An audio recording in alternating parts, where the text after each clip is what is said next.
All right, folks, we actually made it early here tonight for tonight's live show, talking about the XRP Bullrun not being finished. And I did bring my documents tonight. We did break this, and we had a scent, right? We were on the scent, we were on the trail, we were hunting it down earlier this week. A little bit of confusion, right? And I made an honest mistake misreporting. I thought that the language was already in there to remove the delay on the spot XRP ETFs. That was not the case. And then I'm searching across the internet, the SEC website, the Edgar filings. And last night, after I got home from a family dinner, actually it's my mother's birthday and my grandmother's birthday, both of them back to back. And so we were having a family dinner. And as soon as I got home last night, somebody had sent me this. And so we broke this last night. And this is the S1 amendment number 3, Form S1 registration from Canary Capital, right, for their Canary XRP ETF. Now, we highlighted it at the top, and I actually scanned this, and we shared it live on X today, the documentation. So this was filed on October 24th, okay? And the language is on the second page right here. I'm going to read this off for everybody. This registration statement shall hereafter become effective in accordance with the provisions of Section 8A of the Securities Act of 1933. And yes, you might be asking, why do we have laws from the 30s governing crypto? This is part of the issue, right? And during this government shutdown, we thought, well, there's no way that the XRP ETFs or even the Litecoin, HBAR, or Solana ETFs, none of these ETFs, Dogecoin. Some of you guys want some extra liquidity on your bonk coin. And I made a joke in my earlier video about crap coins. If I offended you about your crap coin, well, maybe it's time for a little reflection on what exactly we hold, okay?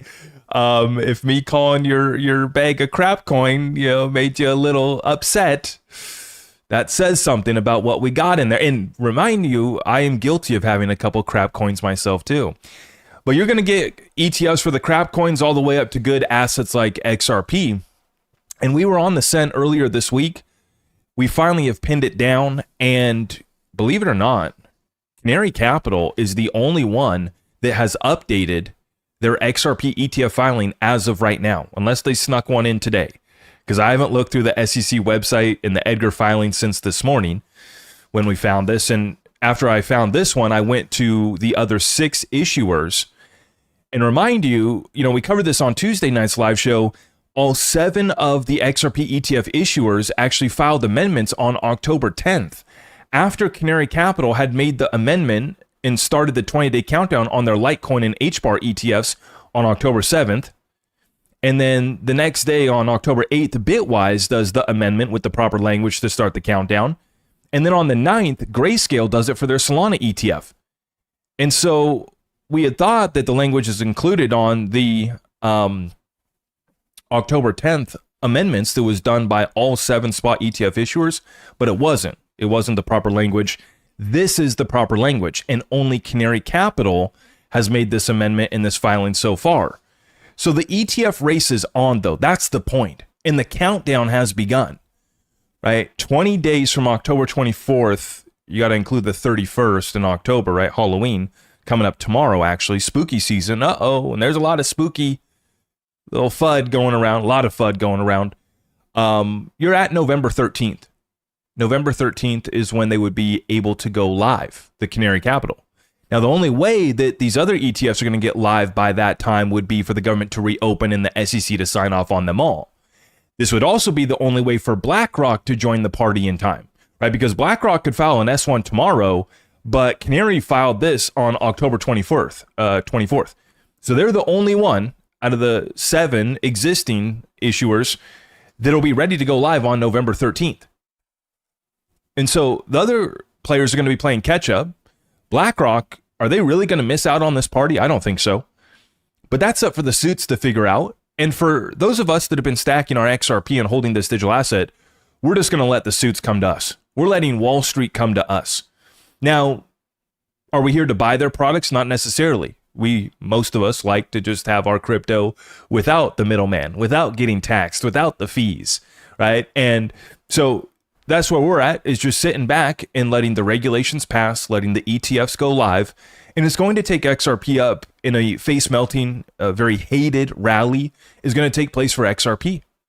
And the sentiment that is taking place right now, it's deja vu. I'm like, what's going on here? This is exactly where we were at in October of 2024, when people who had been in the XRP community were capitulating. There was just all sorts of XRP FUD going around.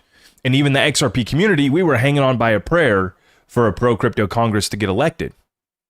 And then sure enough, XRP did take off from 49 cents all the way up to $3.66, which was a heck of a run. And even at the time of this recording, we're still up 397%. So for the smart Alex in the chat that want to say, oh, what bull run are you talking about? The one from last year that's up 400%.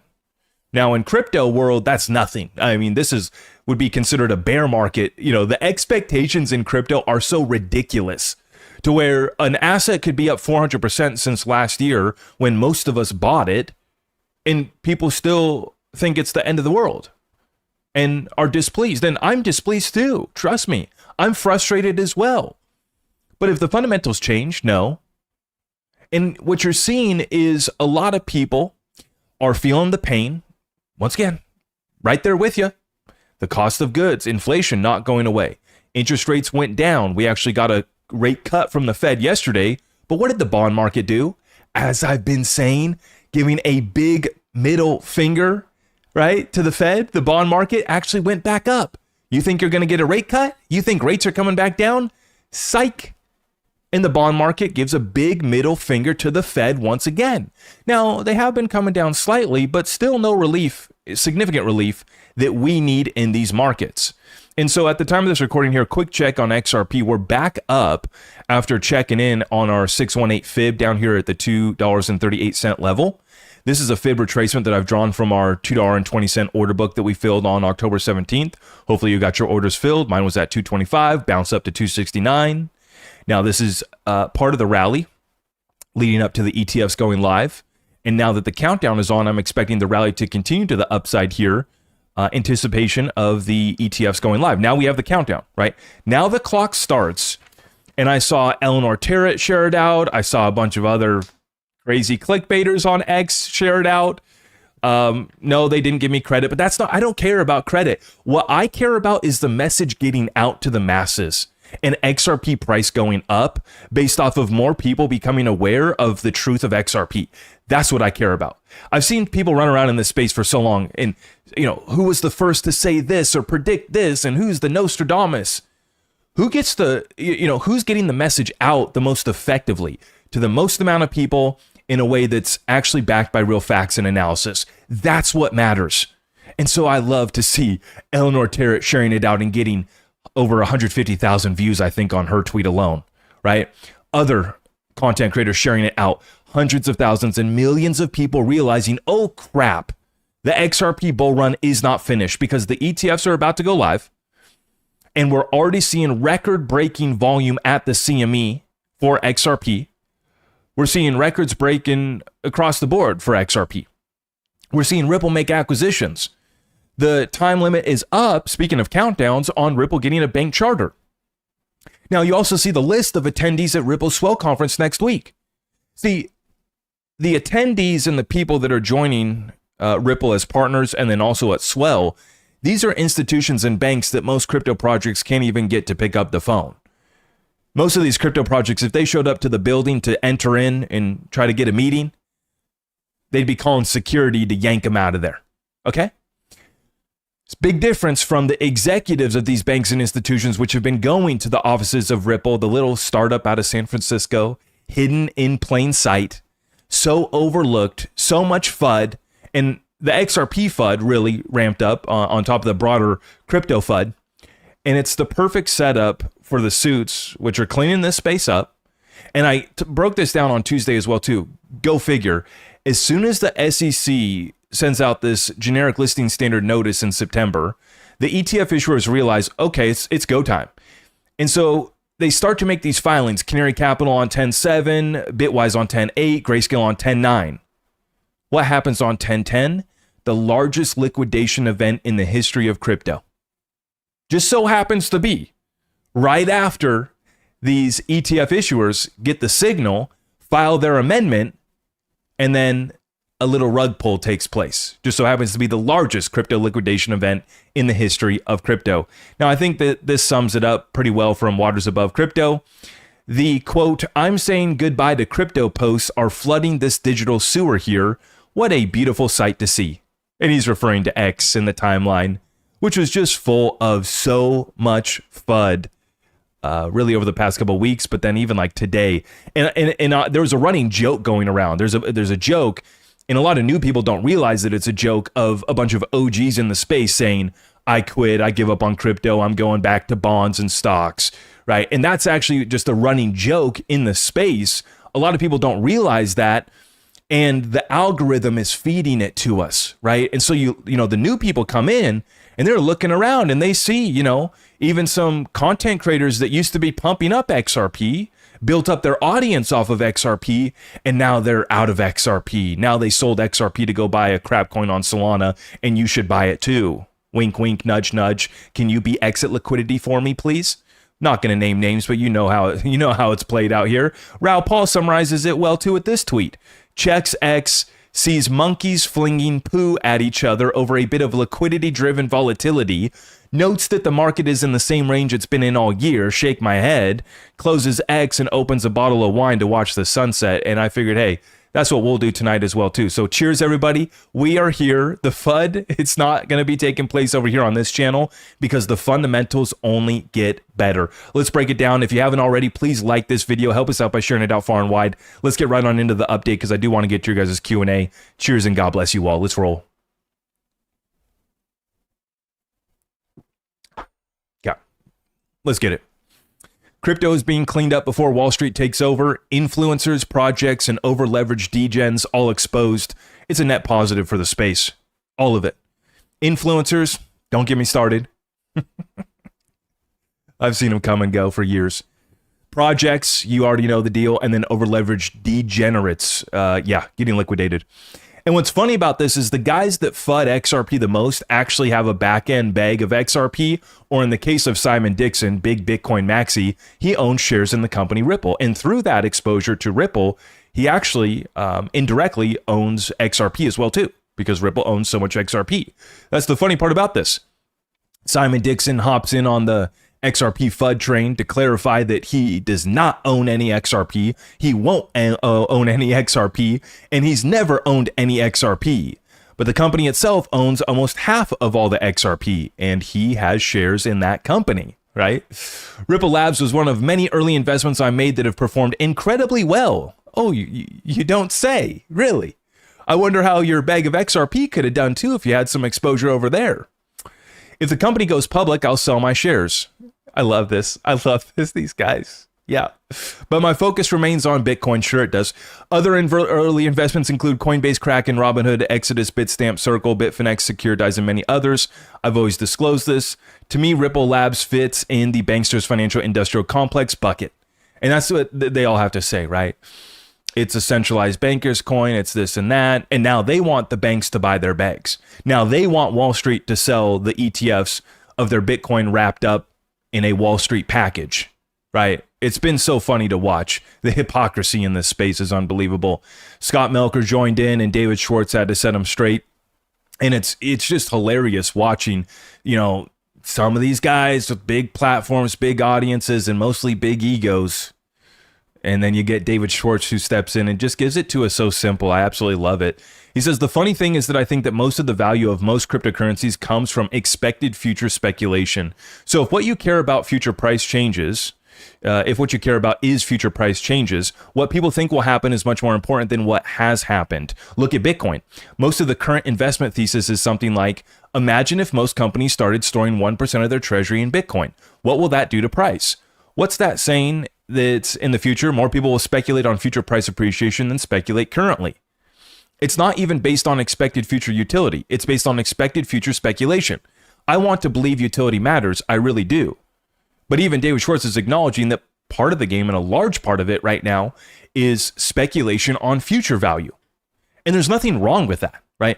It's just a matter of seeing now with regulations, ETFs, digital asset treasuries, and no more excuses, which projects actually have rubber hitting the road when it does come to institutional adoption and real utility. See, there's a big difference between projects which are hanging on a prayer, an idea, and a belief system that it is a store of value and that it's always going to be a store of value. Now, we have shown that since November 2024 election, a better store of value by a factor of about 5x would be XRP compared to Bitcoin. So if you're looking for a store of value in the current environment, the better solution versus Bitcoin is going to be XRP, right? Now, we're rooting for Bitcoin. We're rooting for the rest of the space, but we got to be honest with ourselves. And that's why I appreciate David Schwartz coming in and kind of just exposing the space for what it is, right? In his earlier comment to Scott Melker, he explains, do you want to use, because Scott's asking, what's the purpose of XRP?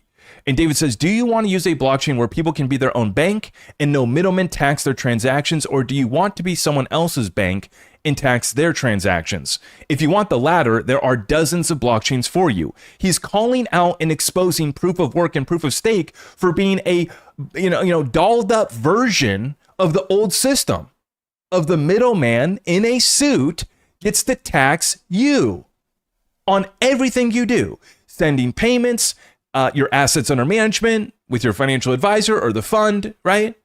Everything you do, you're getting taxed and hit. And so if you want to be your own bank and not get taxed by middlemen, this is the role of XRP on the XRP ledger, a ledger that has put liquidity first, which is one of the biggest problems that we can solve in the financial space today. In financial markets, when you look at tokenized markets, real world assets, etc., it's actually just the flow of money, payments, and liquidity, which is bigger than tokenized bonds, real estate, stocks, and everything else. It's payments, money moving every single day. And that's what XRP has been focused on. And as David mentions, right, we have to acknowledge that part of this is speculation. And that's why for folks that try to tell me to stop making predictions, ain't happening over here. This whole game is speculating on the future. Now, because of my job here as someone who makes commentary for cryptocurrency on a daily basis, it is my job to make predictions and give analysis. And when we're wrong, please call me out. Please tell me I'm wrong, right? But then I also ask that you keep it fair and balanced when we get in front of some things like XRP price appreciation over the past year and XRP price appreciation that's about to come over the next 30 to 60 days, right, as we go live with the ETFs. We need to acknowledge, right, that we have been in front of the target, and that's why, our portfolio has done so well over the last year. While a lot of people are holding bags, ready to capitulate and quit. And I said earlier in the video, I'd be ready to quit and give up on a lot of these coins if I held them as well too. Yeah, some of these coins make me embarrassed for the cryptocurrency space. Some of these influencers, projects, and that part of the ecosystem that is getting cleaned up right now, just in time for Larry Fink to show up. BlackRock CEO Larry Fink says that every currency, ETF, and asset will be digitized and tokenized with a global settlement layer connecting it all. You think the XRP ledger is ready for that one? We're not talking about it enough. Most countries aren't ready for what's coming. That's why I say there's no FUD in the offices and the halls of Ripple. There's no FUD in the halls of BlackRock, maybe in their private credit and private equity funds. And maybe there is some cracks showing in some of their portfolio. But when it comes to their crypto department, when it comes to the crypto floor at BlackRock, which probably started off as, a couple guys huddled at one desk, then it grew to a whole floor. Now they probably have a few floors. BlackRock's going to be able to build a whole new building, just like JP Morgan did. Jamie Dimon cutting the ribbon.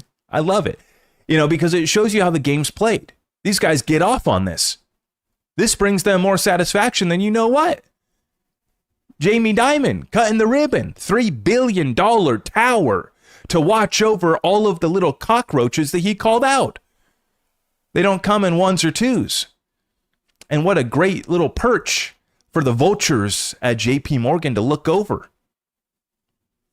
Larry Fink as well. He sees most people aren't ready. Most countries aren't ready for it. The tokenization of all of these real world assets. Okay.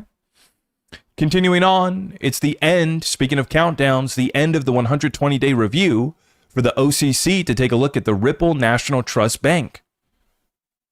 another catalyst here that allows Ripple, why is this important, right? Because you see people throwing this out. Ripple's going to become a bank. XRP number go up. See, a lot of content creators can actually provide the context of why these things matter in simple words too. Simply put, when Ripple becomes a bank, they can hold the collateral for their partners that are issuing real world assets. You want to tokenize stocks, bonds, mutual funds, whatever it may be, Ripple can now be the custodian for the collateral. Right? Now, I thought that was so interesting because with RLUSD, I'd been making the point that Ripple had a competitive advantage that they had their own custodian. They had their own trust bank or trust with, standard custody. But then I think that they did it really just to flex. They go to BNY, right, which used to be BNY Mellon. Now they're just BNY Global. They go to BNY to be the custodian of their RLUSD. And by the way, they just provided another report, monthly attestation, and RLUSD is still over collateralized. So they've been setting the standard. They have the blueprint. And then as soon as they have the National Trust Bank, then they have the ability to hold the collateral for their partners that want to go issue assets on the XRP ledger. You want to tokenize bonds on the XRP ledger, stocks on the XRP ledger. You're going to hold that collateral with us. And then you can issue on the XRP ledger using our blueprint that we laid out with RLUSD. Now, here's why we don't get bearish at all over here. It's not because, hey, I need to deliver some hopium today and get my views up. No. It's because I fundamentally am scared to death for the Americans and people around the world that have their retirement accounts in assets that I think are in a bubble, overvalued. And for folks that have no exposure to this emerging asset and will not be able to take advantage of the fourth industrial revolution. You have Solana and Bitwise overtaking the New York Stock Exchange today. And I don't own Solana. I have no plans to buy Solana. But this is why we remain so bullish fundamentally on this crypto space, despite the market being down. There's no pouting or crying over here. Less crying, more buying, as we've been saying lately. Solana taking over the New York Stock Exchange. Wild to see these picks. Spot crypto ETFs equals a bridge between TradFi and DeFi. Here you have it. Now, I would be a little bit worried if you do have Solana, because it did just get the Kramer kiss of death. Okay? This is, I forget this guy's name. He's a big XRP fudster. What is it? It's like Ryan Salami or something like that. What's his name? I forget what his name is. What is it? Kyle Samani. What did I say? Ryan Salami? No disrespect, but hanging out with Kramer might be troublesome. And I was thinking about this too. I thought that Solana was supposed to be decentralized. I mean, obviously you have the Solana Foundation, because I'm thinking to myself, well, who's representing Solana, right? The company, there is no company, right? There's a Solana Foundation and then a bunch of VC early investors, but there is no like Ripple that, really spearheads it, right? And it's so interesting to watch that, how XRP's attacked for being centralized, and then Solana is ringing the New York Stock Exchange bell. That's like saying XRP is ringing the bell. Like, who represents XRP, right? If Ripple went to go ring the bell, which when they IPO, I'm sure they will, right?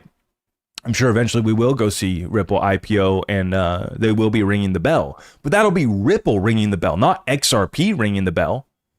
But here you have Solana and the Solana, I guess you have Solana Labs is the business, I guess. But I'll let them sort out how decentralized they are. And more importantly, I'll let them sort out the Kramer kiss of death. But I did get a little bit of a laugh out of that too. So all in good fun. And guys, I really do mean this genuinely. I know that I joke about you guys having crap coins. I have crap coins too. And I know that could hurt because some people are down bad on these bags. And so with the utmost respect, seriously, I am rooting for projects that are trying to build out real utility. I would be disingenuous if I said that I was rooting for your bag of crap, right? Your crap coins, right? I can't because we need to move this space forward. So I cannot pray. I cannot root for your crap coins or your meme coins. I hope you win, but I can't really, give you too much there. But when it comes to projects that are trying to build out legitimate utility, we are rooting for that. And when it comes to selling these ETFs, we've been saying there's no way that BlackRock's going to miss this party. Nate Garossi comments today, still wild to me that BlackRock is just sitting around seeding spot Solana ETF to competitors, along with all the other spot altcoin ETFs. Honestly, don't understand it from a business perspective. It doesn't make any sense. Huge benefit to crypto native ETF issuers though. So like I said, we now have the timeline, right? And I posted this yesterday. You'll see this post was made October 29th at 7:50 p.m. As I was saying earlier, when I got home from my family dinner last night, celebrating my mom and grandmother. My grandmother turning 79 years old earlier this week. That's big 80 for next year. Really looking forward to that. But I posted this last night after I got back from the family dinner. Canary XRP ETF Amendment File 1024, quote, this registration statement shall hereafter become effective in accordance with the provisions of Section 8A of the Securities Act of 1933. I feel like here soon I'm going to have that statement completely memorized. I feel like I've been reading it off so much. Here's the document. Highlighted it, scanned it, posted it to X today for everybody to see, but I posted it last night as well too. Now, this is the actual filing right here. You see up top, October 24th. So that starts the countdown, which takes you till November 13th. And then down right here is where the language that we're looking for. This highlighted portion right there.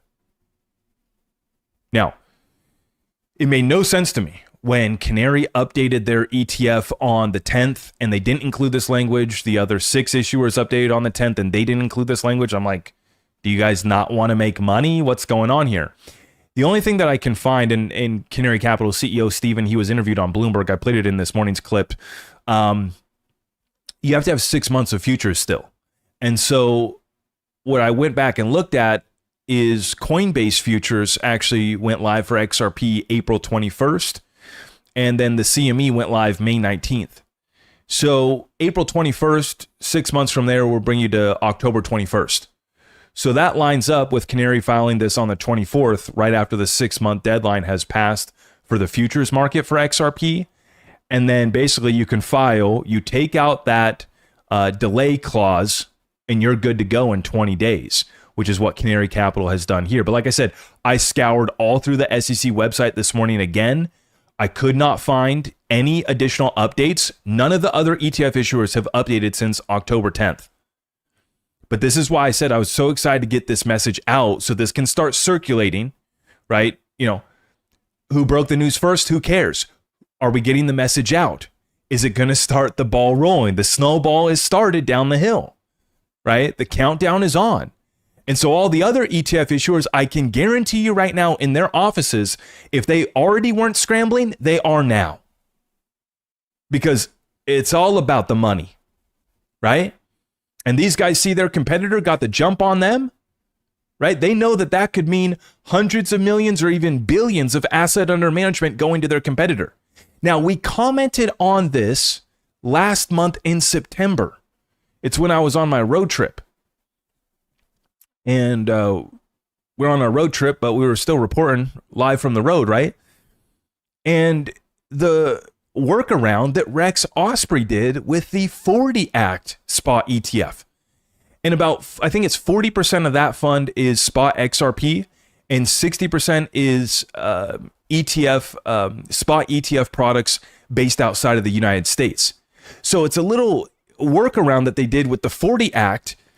And that's how they were actually able to bring the first spot ETF for XRP live last month in September. So huge shout out to Rex Osprey. They figured out how to get to market first through the Act 40. Now you're watching, everybody else is going through Act 33 and I think Act 34, the combination of those two. But basically Rex Osprey was first in September for a spot ETF, and to Cream, Sal Gaberte, they were first for the first XRP futures ETF, which was the 2X, the ticker's XXRP. That went live April 6th, right? So now The race is on all throughout Wall Street at the offices of BlackRock, which BlackRock's probably not sweating at all because they're pretty close. They're pretty friendly with the SEC and the government, right? And so they're probably not worried because either the government's going to open back up by November 13th or 14th, and the SEC is going to sign off on all of the ETFs, and BlackRock's going to sneak theirs in, or BlackRock's just going to let this opportunity slide by. I don't see it happening. I just don't think it's possible. But nonetheless, we're going to keep you guys updated on that. Quick word from our sponsor, iTrustCapital. They put out a good little post right here comparing the ETFs versus real crypto. And this is why we're owning the real crypto, not really interested in the ETFs, other than it does bring more exposure, it does bring more liquidity. It's a net positive, but you don't get access to 24/7 buy and sell crypto. You don't get the full ownership. And you also don't have no management fees, right? You're going to have management fees with the ETFs. They own the crypto, right? And you will only have access to the products during trading hours, which through the tokenization process here soon, that will be 24/7, 365, or pretty close to probably, right? And so that's good. But, right, this is why we're in real crypto without the suits, right? So we have access 24/7, we have full ownership, and we have no management fees. Now, if you're looking to get in touch with our partners over at iTrustCapital, just make sure that you use my promo code Rector9 to get your $100 funding bonus. And the reason why I took them on as a sponsor, one of many reasons, they've been in the business for a long time. You can go read their reviews, real stand-up business. But I wanted to sponsor, I wanted a community resource for plugging in for retirement accounts. And that's what I was so concerned about. I continue to be concerned about. And so we wanted to make sure that our community knew you had an option to roll over a 401k, 403b, 457, etc. An existing retirement account can be rolled over into a crypto IRA with iTrustCapital today. You don't have to wait for the ETFs. You don't have to wait for regulations. You can move and act now. And then the premium custody account is a good solution as well, too, if you don't trust yourself to have cold storage, or you don't want to have all of it on cold storage, right? You want to split it up. You'd be able to do that with iTrustCapital. Now, I don't know what's going on, guys. I have a ladybug that has literally been in my office for 3 weeks. I don't know what's going on. My wife tells me that this is good luck. I think that I told you guys this last week when it flew around in my office, because I swear all week long, this ladybug is nowhere to be seen. And then as soon as I go live, then the ladybug shows up. So I don't know what that is. I got a ladybug right here on one of my lights that I have on me right now. Maybe that's a good sign. Is that the sign that BlackRock's about to show up? You guys tell me what that means in the comments down below, and let's get right on into the rapid fire Q&A. We were able to finish that update in 33 minutes. How about that one? We're moving. Appreciate your support. If you guys haven't already, please make sure that you like this one. Help us out by sharing it out far and wide. And let's go rapid fire with the Q&A. Thank you so much, everybody. Okay, what do we got here? Andy, this unfinished bull run is killing my portfolio. Yeah, I mean, this is when you take advantage of the opportunities to get in below these fundamental values. And I mean, these assets are absolutely going to fly. I'm very bullish on HBAR. I added to my HBAR this week as soon as I got the official notice that the HBAR ETF was going to go live. And then XRP, I'm just still holding on to my XRP long, along with all of my spot position of XRP, which makes up over 90% of my portfolio. Corey, thank you.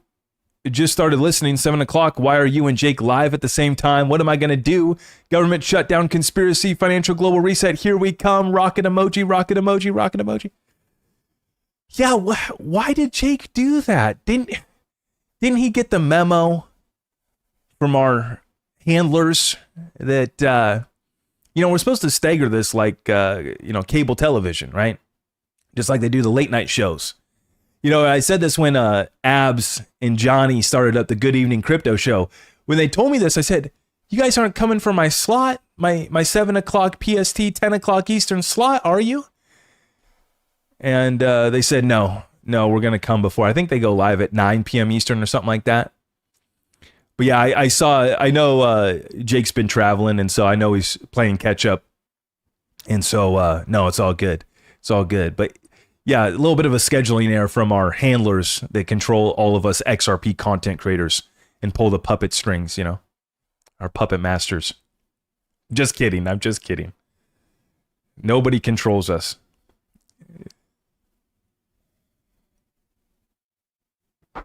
Other than this ladybug, I don't know. This ladybug, I feel like, is doing something to me. Let's go, chat. Let's go. Thank you. Thank you. Michael, hey, Zach, love your content. Have you been following Zebek and continued building they're doing? Yeah, similar. XRP ZBCN seems to be holding up nicely while everything dumps. It really has been a contrarian trade. When everything's down, ZBCN's up. When XRP's moving up, ZBCN bleeds out a little bit. It's been interesting. Right now, I have no exposure to Zebek, but I have been watching. They continue to build new Uphold partnership. I think they got on the Atlanta Hawks jerseys or something like that. That's not really like something that gets me overly excited. It's like crypto.com having the rights to a building, right? I mean, gets a little bit more awareness. It's net positive. But when it comes to these crypto projects specifically, you want to see adoption, real adoption from institutional partners. Zebek's been cooking though, right? Like a lot of people wanted to discount them as like a complete scam. We've clearly seen enough to know that they're not a complete scam, right? They still have a lot to prove. And Zebek has been holding up really well though. Yeah, I'm pretty impressed with how well Zebek has done. We made a lot of money on Zebek. Our community made millions on Zebek. That was a lot of fun. It was the best run I think that we've had in the community on any altcoin, And all I did was say, hey guys, I'm buying it. Here's why. Here's the red flags. Here's the good stuff. Here's the fundamentals. Here's what I'm excited about. Here's why it has momentum and motion. And whether or not it turns out to be a scam project, the motion is going to take it up. And so I'm buying. I told you guys, many of you guys aped in with me. And it turned out to be a nice move for our community. Yeah. When we were in Vegas, I had so many people come up and say how much money they made on Zebek, and it brought me so much joy. And I said, why the hell did you throw 6 figures at Zebek? And these guys telling me how much money they made. And I was tallying it up as I went through XRP Las Vegas. I'm like, telling my wife, I'm like, babe, the community, like these guys in the room have already told me, I've already tallied up over $500,000. And this was in like half a day. I was like, what just happened?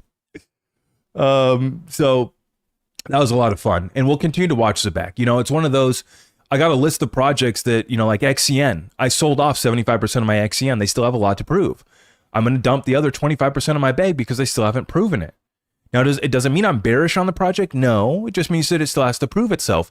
It's up against tokenomics. It's up against bag holders. And I know what those dynamics lead to. It leads to sell-offs, and we want to get in front of that. And so I sold off 75% of my XCN, not at the top that it hit this year, but pretty close. And then it's bled out significantly. And this is the difference, I think, where I try to share with you guys the good, the bad, and the ugly about everything, whether it be projects, platforms, etc. In the case of some of these projects, we have to acknowledge, okay, the project has motion. It's moving. A lot of eyeballs, a lot of stories, a lot of narratives. All good for a short-term pump. But will it last? Can it hold? What is the fundamental value? The difference in what I like to do and what I see kind of out here in the broader space is people will act like these projects have like the biggest and best deals locked down and all this utility. And like, you would think that some of these projects are comparable to like Ripple, right? The way that some of these guys talk about the projects, you're thinking, oh gosh, this is the next Ripple, And then you come to find out that none of the partnerships were real. It was just a temporary hype, a little pump and dump. And then you're stuck holding the bag. And that's why on plays like that, I just like to be clear. Hey guys, this is bullish, has motion, but here's where I'm going to be selling. Here's the red flags. Play your own cards. I'm not here to play your cards for you. I'm not here to give you financial advice. That's how it works.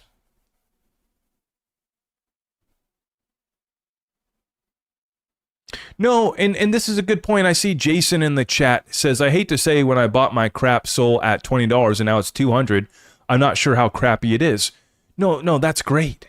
That's great if that's true, right? A lot of people kind of fib. They tell little fibs about when they bought a bag. But no, I mean, that's all love. That's the point, right? Is that if you got in during the bear market lows of Solana, you've done really well. But that was a slim margin, a tight window of opportunity to get in on Solana at that time. And it was also after FTX had bled out and there was a huge drawdown in Solana of like 96%. So a lot of people want to cherry pick that number and say, oh, if you picked up Solana at $8 in 2022 and rode it up to this level, you would have had the best returns of any project. Hypothetically, yes. But in those moments, I can tell you for a fact that most people were scared to death. Like, a lot of people were getting out of Solana, hence the 96% drawdown. But yeah, sure. I mean, if you bought at 10, 20, 30, 40, 50, even $100 Solana, you're still up quite a bit. And that's great. We're rooting for you, right? I am rooting for everybody and not necessarily all projects, but I want to see you win. I want to see you win. I mean, I'm not going to be exit liquidity on your crap coin, but I'm hoping that you maybe catch some. But eventually we have to hope that the churn and burn, right? It's like it's like the lottery wheel, we're just, one crap coin after another, just pumping them out, right? And you just got to be careful out here, especially at this stage in the cycle. Now is not the time to be playing around with stuff that doesn't have real utility and is not going to get institutional adoption, right? Retail is tapped out. Retail is bleeding out. I mean, guys, here's the headlines from last week's show. It's an absolute bloodbath out there. Bank CEOs being arrested. Private investment firm going down for, allegedly, wire and security fraud. $500 million private equity Ponzi scheme. Allegedly. Record vehicle repossessions. The amount of vehicle payments that are more than 60 days delinquent at record highs as well. And I could go through all the other credit data points as well too, also at all-time highs. Student loan debt, credit card debt, all of it. First Brands bankruptcy. The first hearing, 750 lawyers showing up. When I tell you that the vultures are out, ready to prey, these little small regional banks, these are like little field mice running around. Jamie Dimon's the bald eagle swooping in, And I was even listening to Bank of America CEO Brian the other day, and they had a great quarter, great Q3, and they're a longtime Ripple partner. I'm excited. They'll probably be at Ripple Swell too, I bet. I haven't seen them on the list, but I'm sure they'll be there. Bank of America. Yeah. Okay. LOL finished. When's it going to start? Well, it started last year. Right, it started a year ago. We're up 400%. I'll go back to the chart to show you guys what's going on. Here's your XRP chart zoomed in. We catch support right here at the 618 fib at $2.38. We're back up right now to 245. That's fine. A little bit of a pullback is just temporary. We're still up 400% since last year. I'll go to the daily chart on this one so we got a better perspective, right? Because you could have bought XRP right at about 49 cents. And you could have rode this thing up to where we're at here today at $2.45. That's 400%. That's a bull run by any stretch. Now, let me measure, right? Because we went up to $3.66. So we're down 33% from that all-time high. So if you bought above 350, 360, you're down 25, 30% on your investment. But you had the past month to buy XRP sub $2.50. For days on end, right? Right now, you could buy XRP at less than 250. And this is what I'm talking about. People want to complain about, XRP. People would rather spend all their time leaving me a nasty, mean comment. Zach, XRP's not in a bull run. XRP's been bleeding out all year since I've been in it. Well, that's your opportunity to dollar cost average in. And of course, I understand. We're all tapped out. We're all tapped out. And we only have so much money to invest in this space. I get that, right? that's a whole nother conversation. We could talk a whole nother hour about how to have more discretionary income, about how to start a side hustle, about how to expand and scale up your business. This is all stuff that we've been working on, well, since I've been making content for almost 5 years, but I've been doing myself for over a decade in my businesses and in the way that I've been investing since 2018. So the XRP bull run's definitely on. We're going to zoom back in here on the 4-hour chart, and I'm going to show you what's taking place here. Bitcoin did drop all the way down here to 106. Now, we noted that we needed to fill the CME gap. Well, we filled it and then some, right? So we knew it was going to come back down here this week. It bled out even more. And this is what the crypto space does. You have to understand. We had a CME gap to fill at 110,700. But crypto being crypto, instead of just going and filling up the gap, the market makers, they juice it up a little bit, and then they liquidate all these people that go long. And I forgot the tally on how many longs got liquidated today, but we didn't learn our lesson from October 10th. There still is a lot of, PTSD, I will say, even though I hesitate to use that term, but, there's a lot of people that are still scared to be in this market after October 10th. But yet there still are some degens that are out here, and they got liquidated today. Now, my XRP long is averaged out at $2.44 after I bought the dip down here at $2.25, right?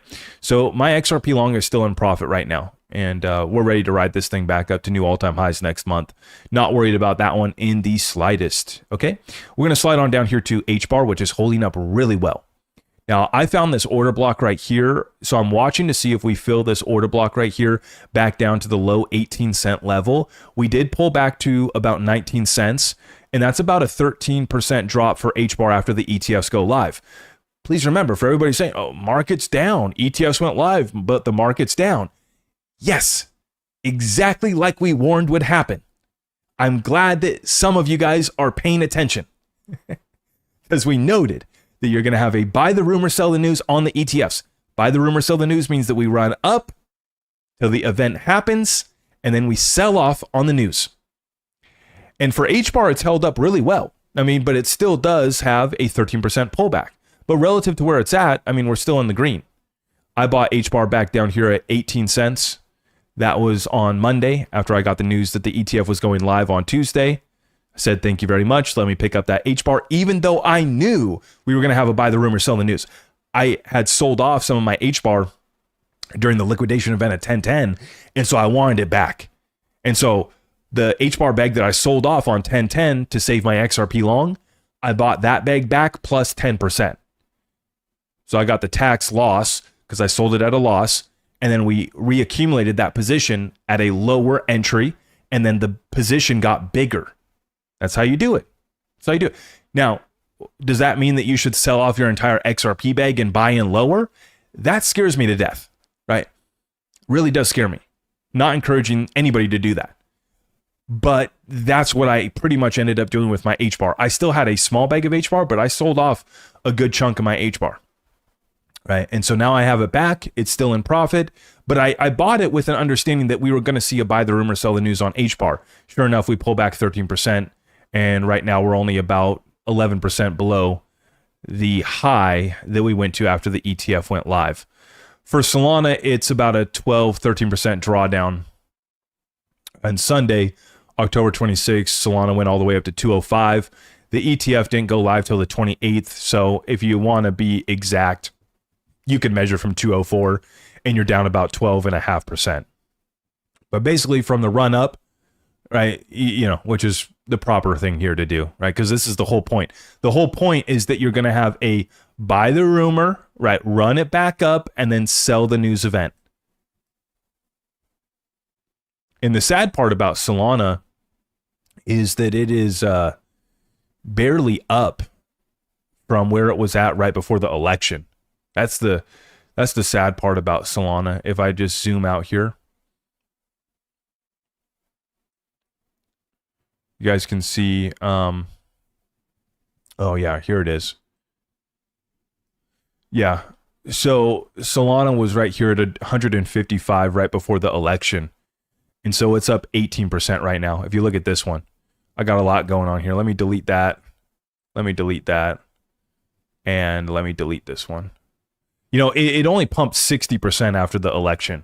versus XRP's 600% swing. But right now, it's only up about 18% since the election. So, I know some of us are feeling it in the XRP community. This isn't good. I'm ready to give up on XRP. Well, if you're ready to give up on XRP, I can only imagine what you're thinking about some of these other positions, because they didn't run up more than 60% for Solana, and they're only up 18% since last year. The only people that are winning on that one are truly the people that bought the lows of the bear market below $100, which was, you had to have real conviction in Solana to do so. Shout out to everybody that did. That's great. But, Solana bleeding out. Solana. BNB. BNB back down to 1,077. Only did a full swing of 150% since the election, and right now it's only up 96% since the election. I'm not sharing this to beat up on these other projects. I'm just sharing this to give you guys a comparison, a real comparison between XRP and some of these other projects, because I know people are focused on big numbers. Oh, Binance went to, $1,100. XRP still only at $3. That doesn't necessarily mean that BNB is a better buy for you. Right? Just because Bitcoin's at 100,000 definitely does not mean that that's the better buy today versus XRP at $2.45. Let's get back to our rapid fire Q&A. Thank you everybody for stopping by. Where did we leave off at?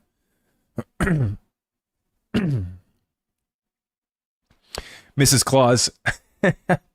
I wish I drank because this is so stressful. Just want to put it out there. I've been trying to get my XRP off Coinbase into Decent Wallet, and they haven't let me for over a week now. Horrible. Haven't slept. Yeah, just be careful, Mrs. Claus, with Coinbase, because Coinbase got hacked. Basically, all the users of Coinbase, your personal information got leaked through that hack. Myself included, by the way. And so just be mindful that there's a lot of scammers impersonating Coinbase support right now. I don't try to reach out to support for any of these platforms, right? That's why I like Caleb and Brown, because I have my personal broker. I'm not going to some support line, some support email. I'm just dealing with my broker, who I know, who I've met.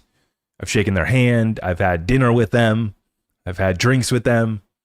That's a big difference versus, okay, you're in the queue for customer support, and then you're getting texts and emails and calls and even mail, right? People have been getting mailers trying to scam you.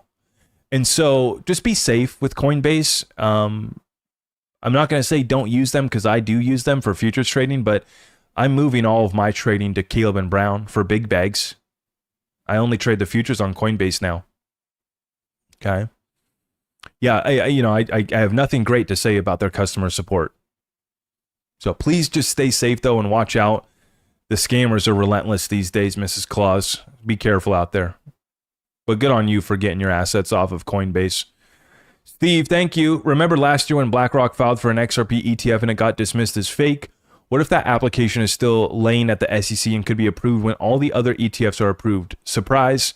Well, that's just it. That was a trust in Delaware, right? I actually meant to look this up. BlackRock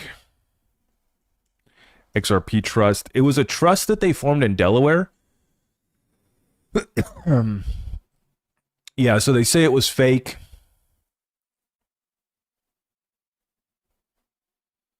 I'm wondering if it's scrubbed off of the internet. I don't see like the official link. Somebody's going to have to go to the, what do they call it? Secretary of State for Delaware. And we're going to have to go see if the BlackRock XRP Trust is still there. Because that's what Grayscale did, right? Grayscale had, and they do still have, a bunch of trusts for altcoins for accredited investors to invest in. And then when they got approval, they rolled their trust over into the spot ETFs for Bitcoin, for Ethereum. And then I think that they did that for Solana as well too. Maybe not, but they have the XRP Trust, which is rolling over to an ETF. And then they also have an XLM Trust. I know that too. And so some of these companies can kind of get the ball rolling by filing for a trust in Delaware, is usually the state that they choose.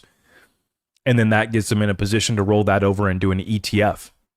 The other thing that I wonder too is if that allows them to acquire some of the asset before they go live with the ETF too, right?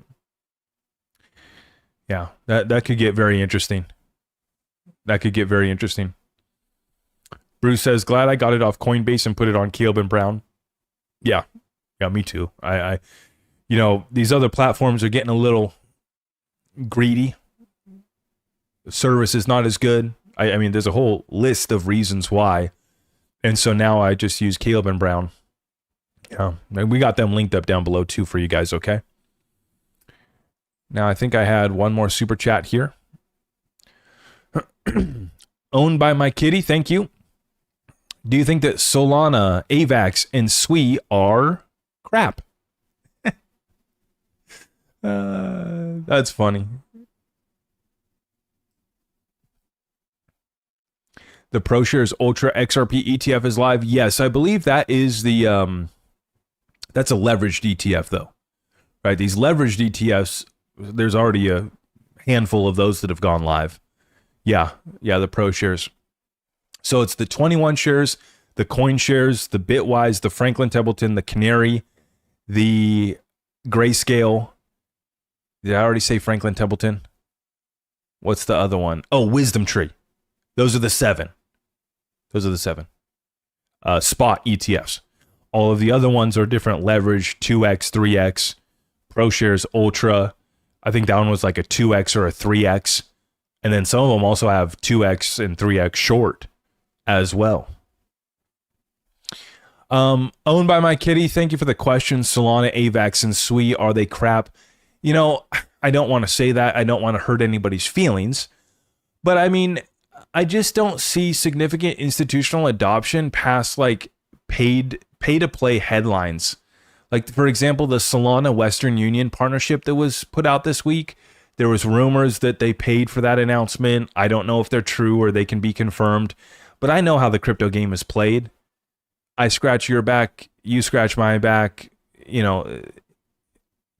And I've been calling this out for quite some time, where it's like, hey, is this a real partnership where we're actually using the token at scale?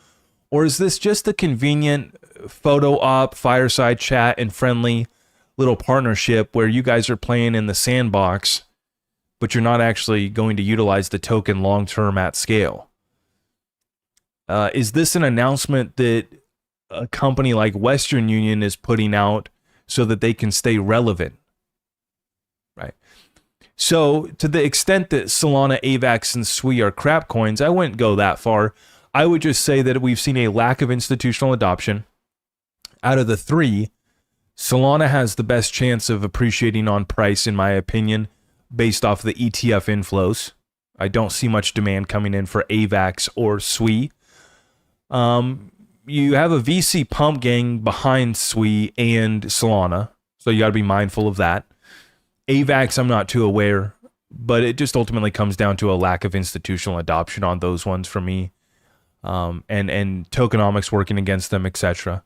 Yeah, so projects that have tokenomics working against them, i.e., token unlocks into the foreseeable future, VCs that get token unlocks randomly, or even if you know that they're coming, there's nothing you can do to stop it from them getting token unlocks and then being able to dump. And so you have that up against the lack of institutional adoption, which keeps me away from many of these projects. So Solana, AVAX, and SWI are not ones that I care to have exposure to right now. Rooting for them, rooting for you guys. AVAX had some gaming plays. SWI had a couple stories, but we need to see the rubber hit the road in a more significant way into the future for me to consider a position on those. Not to say that they can't go up. I mean, they probably still are going to go up with everything else. I just think that they're going to be outperformed by other assets.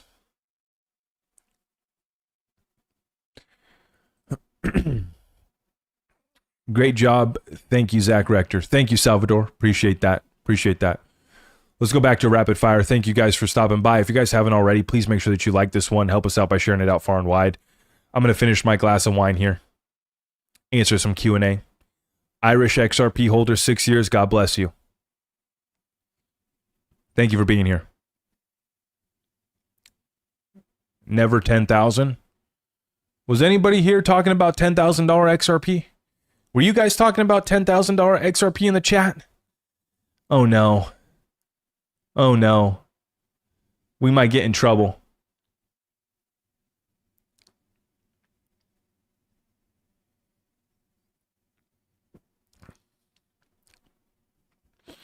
We don't want to get in trouble out here, so we don't talk about XRP going anywhere above 10 bucks. Thoughts on XDC? I'm bullish, but still need more institutional adoption, need more partnerships. And we need ETFs, we need digital asset treasuries. T. Scott, what date is Ripple US Bank license okayed? Well, the window for review has expired today, I believe, today or tomorrow. So should be going live here anytime now. Yeah, I would anticipate that's in November. I don't know if the OCCs, they might not be working right now. Government shutdown. By the way, guys, update on the shutdown, just like my hot take on it, is that we're not going to go past November. Like, we might go another week or two into November, but I don't think that we go much further. We're going to see the system breaks. The system breaks if we carry on in through another couple more weeks. It'll break. It'll be bad out here. It'll get ugly. Yeah, so what do? Keep liquidity around. Make sure you can feed the family. Make sure you got the essentials. Stay hunkered down. Stay liquid. Keep your head on a swivel. And we're just going to snipe opportunities as they come by. Right? Metaphorically speaking, of course.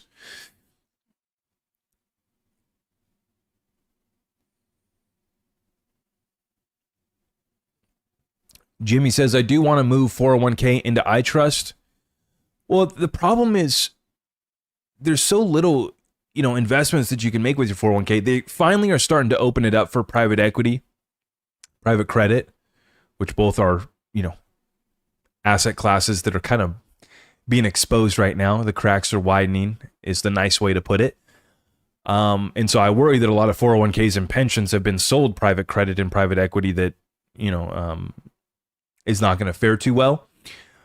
But when it comes to crypto, I think that, you're starting to hear the biggest and most respected financial advisors on Wall Street are all suggesting that everybody should move off of zero. So at the bare minimum, you should have 1 to 5% of your portfolio into crypto. You have other folks saying 10 to 40%. You have degens like me that are, close to 90%. So somewhere in between there is going to be the right spot for you, but it's definitely not zero. And I don't like the fact that 401ks are all locked up in, I think, bubble assets. That's unfortunate. That's unfortunate. And just the structure and model of the 401k, I won't call it a scam. I'll call it a scheme. And by the way, I think the best deal that you can get is when your employer covers your 401k. I get why you wouldn't want to miss out on that. That's free money. Back when I had a job, my employer worked through Morgan Stanley. And so I did build up my 401k. But then it opened my eyes when they showed up once per year and we had a pizza party. And, they gave us a list of all these like ETFs and index funds. There's a bunch of index funds that they were super excited about. And at the time, this is 2015, I didn't know what I was doing at all, right? I was still listening to 8 hours of audiobooks and podcasts on business and investing every day while I worked my job. And then I started my business on the side and eventually left my job in 2016 and went full time into my business. And I cashed out my 401k. I went into Morgan Stanley. I'll never forget going into the offices there, cashing out the 401k, getting my check and taking that and never looking back. But it was really eye-opening to see, how it worked, how none of my coworkers really cared or seemed to be interested in what we were investing in. It was like, oh, the pizza's great. Can you pass me the Diet Coke? I'm just looking at my paperwork like, what the heck is this index fund that you're trying to sell us on now? Now, granted, I did take advantage of the 1-for-1 deal, or what, it wasn't a 1-for-1, but they'll match, right? They'll match. And I think that's one of the best deals. I'd encourage you to negotiate for that. right? It's a great way to grow your portfolio. But if they're going to limit what you can invest in, right, then you can potentially look at partnering up with iTrust or somebody like that, roll over your 401k or a portion of your 401k at least so that you can get some exposure. I'm not telling anybody what to do. I'm not telling anybody to go all in with your retirement account into crypto, but probably shouldn't be on zero. And so that's why I was very happy to have iTrust Capital plugged in here now. Messiah says, join the Zach Discord. It's so helpful. Messiah, love you, brother. Pleasure to have you in the community now. Yeah, we've been in the Discord community for 4.5 years. A lot of OGs in there, a lot of value in there. Not just myself, but the value that other members of our community bring. It's a lot of fun, a lot of good stuff. And I think it's really important to be surrounded by like-minded individuals during times like this. If you get caught up in all the negativity, whether that be on X, whether that be in your everyday life, whether that be your family, your coworkers, right? Like I was just talking about, your coworkers who are more want to talk about the World Series or the football game versus what their 401k's in. They can list off every single player in the NFL, but they can't tell you what their 401k's invested in. No hate. I was all excited to get back into baseball. My Mariners were coming back. I didn't know any of the players, though. I have no idea who's playing baseball now. I used to be the guy that knew all the players. My aunt would just mention it last night when we were at our family get-together about how I would wake up in the morning before school. I would wake up at like 7:30, and I would watch SportsCenter so that I could get my morning update before I went on about my day. I would just think to myself, some things never change. Here I was, 9, 10 years old, getting my SportsCenter update at 7 in the morning before going off to school. Now I do the same thing. From the time my son wakes me up or whatever child decides to wake me up in the morning, from the time we wake up, we get up here and some things never change, except now we don't get the update on sports. Now we're in these markets 24/7, 365. But I love it. Love every bit of it.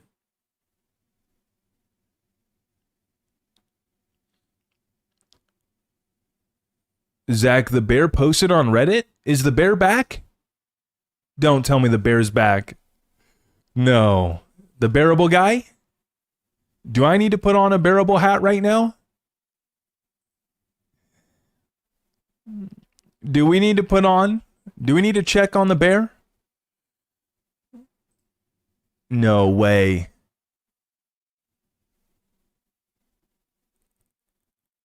No way. Alex Cobb has it. Holy bleep. He hasn't posted in Reddit since XRP was 50 cents. Bearable guy 123 in Reddit. The bear laughs. After so long, the realization is hitting them that the momentum behind Ripple and XRP will not end. The king and his cohorts got the message.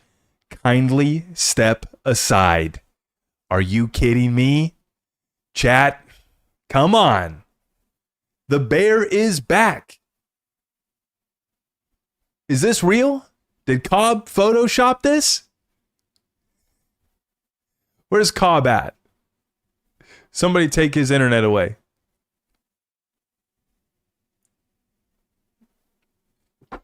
No way. The bear is back. What do I got here? I'm to get my bear hat. What do I got? No, I don't. Well, we have the ship. The ship's right there. That's the Perseverance ship from 2016. Oh, I got the poker table. I got them all on the shelf over there. I know they're over there. Huge shout out to Tom Atkins, too. I've been meaning to give Tom a shout out. I had a couple one-on-one sessions with Tom. I don't know if Tom will watch this. Tom, if you watch this, I appreciate you. Thank you. He did admit to me, though, that he does not watch all of my episodes, which I was a little, hurt by. No, it's all good. I get it. I put out content every single day. It's a lot. But huge shout out to Tom from Georgia. We've had a couple one-on-one sessions, and he got me this Masters golf towel. And I was trying to remember. I don't even think I told him. But my wife did just get me a set of golf clubs for my birthday. Maybe he knew that. And so, anyways, Tom from Georgia, God bless you, brother. I appreciate that. See, now I got the golf towel, but now it's just a matter of getting permission from my wife to go golfing. You know the struggle. She got me the clubs.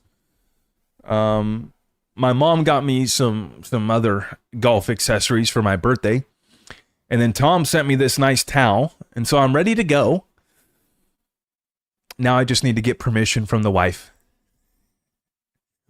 We'll see what happens. The bear is back, though. I can't believe it, folks. That's big. That's very bullish. Very bullish. You know, and I've talked about this in the past. There's so many, like, it's just so beautiful, the lore that we have in the XRP community. The riddles, the conspiracies, all the world's a stage. I mean, even the red folder, right? I got the red folder right here still. We're done adding to it, thankfully. Speaking of documents, I never thought that I would read so much, read through so many court cases and legal filings. I never thought, I mean, shoot. I swear, when I first got into investing in like 2018, I don't even know if I knew what the SEC was. And here I am scouring through their website trying to find their S1s.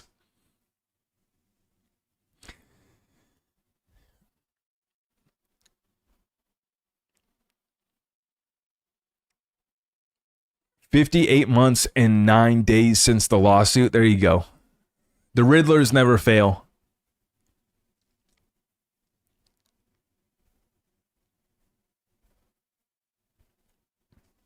Yeah.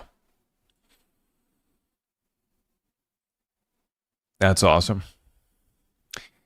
All right, folks. Hey, so we got the countdown. It's on. This was filed on October 24th. So we're looking between now and November 13th, November 14th is when this ETF will go live. We'll see if the other ones catch up to speed. This is going to be a buy the rumor, sell the news event. I think that the downside action is finishing up right now. It was pretty predictable. We were expecting a buy the rumor, sell the news on the Fed interest rate decision, which came on yesterday, 25 basis point rate cut. The big thing, though, that got delivered yesterday was quantitative tightening is going to end in December, which tells us that we're going from quantitative tightening ending, they'll pause, and then they will bring back quantitative easing on the other side of that, whether that's with a new Fed chair or with the existing Fed chair. That process is going to start, and it could start sooner if we do have a catalyst that really sets things off, right? Bank of Japan made a decision as well to leave rates unchanged. They were starting to get some concerns about their currency, so they left rates unchanged. And if they do continue to raise rates over there, that's when you're going to start to see that carry trade unwind. This is when we're going to see ripple effects across the markets, and that global margin call is what we're keeping our eyes on, right? And so between now and, basically over the weekend, might get a little spooky. Halloween might get a little spooky out here. But I am expecting a big pivot to the upside, and a buy the rumor, sell the news on the XRP ETF. I think that XRP is going to lead this altcoin rally, right? So the good news for some of these other projects is they'll be carried up with XRP as well. But XRP is going to have a buy the rumor, sell the news leading up to this ETF going live. And then I do expect a sell off. But then after we clear out that, we're the path is clear for XRP to go to double digits after we get rid of all the sellers between $5 and $10. That's that sell wall that we've been talking about for quite some time. We have to wipe it out. Once we wipe it out, we're clear to go. And you're going to be well on our way to double digits for XRP in 2026.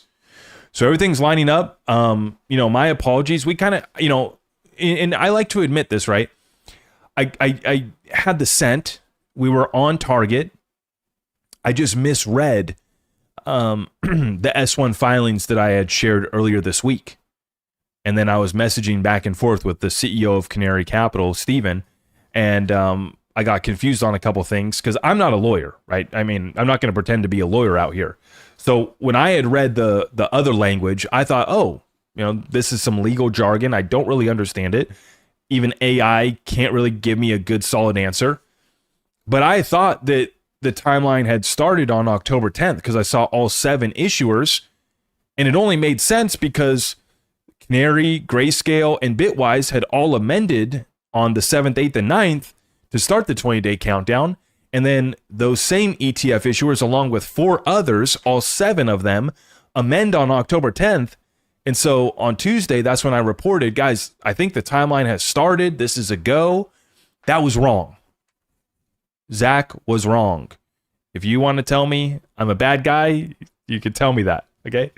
But unlike a lot of guys, I will own up to it. I always will. And the reason why we're so over this and why we've been digging and some folks said, you're pushing, you're reaching, Zach, you're reaching. Do you want your bags to pump? Do you want to make money? Of course. Now, I'm not going to reach to the extent that I'm going to come up with some baseless accusations, some baseless hopium. We're not going to do that. As far as reaching to figure out when this goes live, you bet. I'm here to make money. If you are too, you should be reaching with me. Nobody else had gone through the SEC, to find this. And I forget the person that sent this to me. Huge shout out to them because they did go through and they found this and they sent it over to me. But I knew that we had a cent. I knew that we had a target, right? And it just took us an extra day to sort things out and then define this filing, which was done on October 24th. But we can unequivocally say, without a shadow of a doubt, 100%, that this XRP ETF is ready to go live on November 13th. Done. 100%. Which means the ripple effects, right? The message goes out across Wall Street to the other issuers, to BlackRock, that if you don't get in line, if you don't get your amendment in with this language on page 2, you will be left behind. Because Canary's going live. And the only other way that these issuers can catch up to Canary and get bailed out is if the government opens back up, the SEC decides to sign off on all the ETFs. And wouldn't that just be the perfect... And this is actually a better setup in my opinion. Because we allowed Solana to get out of the gate first. We allowed Litecoin to get out of the gate first. You allowed HBAR to get out of the gate first. That doesn't mean that they're going to have the biggest ETFs. That doesn't mean that they're going to have the biggest amount of volume and inflows. That just means that they got out of the gate fast. First. Bitcoin first. Ethereum next. Litecoin, HBAR. Freaking Litecoin. The OG meme coin. It's almost worse than Bonk coin or Dogecoin beating us to an ETF. Litecoin. So, for any Litecoin bag holders, we're rooting for you. Litecoin, HBAR, Solana. They're first out of the gate, but this sets us up for XRP going live kind of on its own. Right? And so all eyes, all attention, and I put out the tweet earlier today, the XRP go viral moment, which has been taking place since last year, last November, the XRP go viral moment has been taking place for a year. Even despite the downtrends, people are still so fixated on XRP. And then this sets up with the ETF race where we let some of these other guys get a head start. HBAR, Litecoin, Solana. Let them get a head start. Fine and dandy.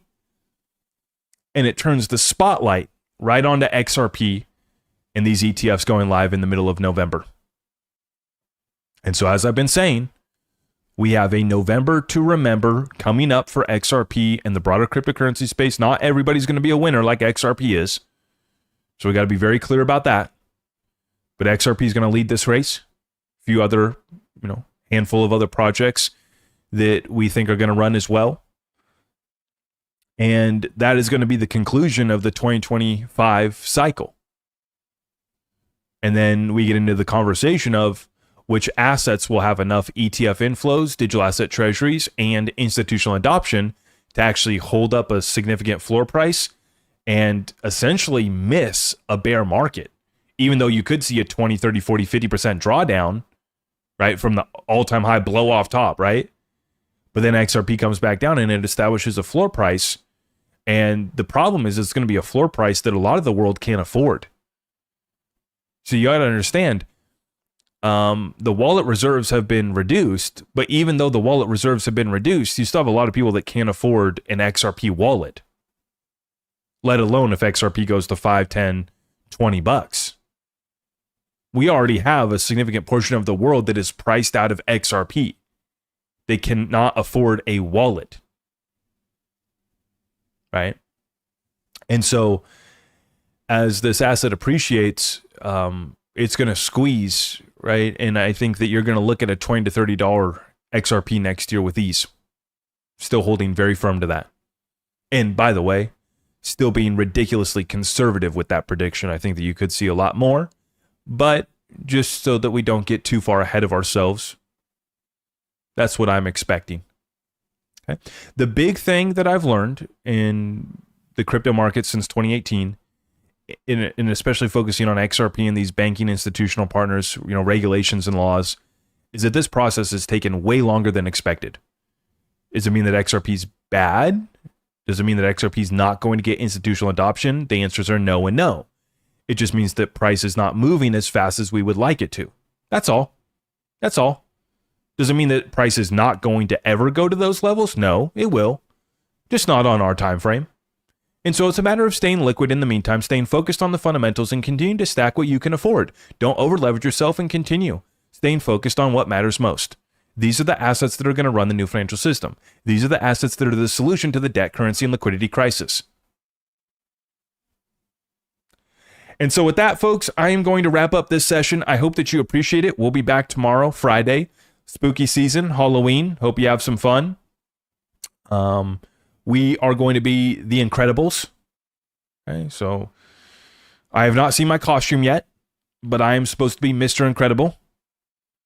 I was planning on getting into a little bit better shape. So I'm not going to use any fake muscles, right? I was planning on getting in a little bit better shape. It didn't quite make that happen, but I still will be able to at least fill out, some of the suit. My wife, it was supposed to be a t-shirt.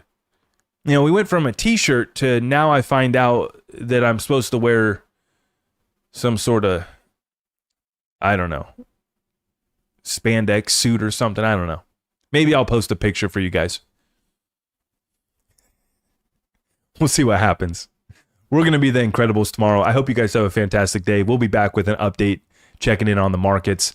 And then if you want to get signed up for our Discord weekly call on Saturday, you sign up through Patreon to get access to Discord. We would love to have you in the family.